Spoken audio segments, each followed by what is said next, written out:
न मृत्युर्न शङ्का न मे जातिभेद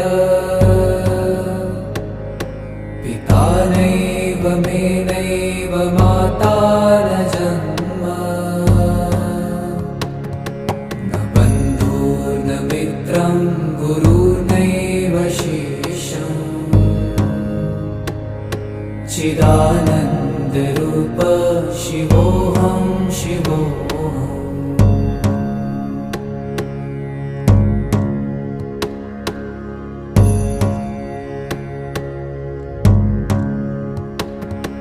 अहं निर्विकल्प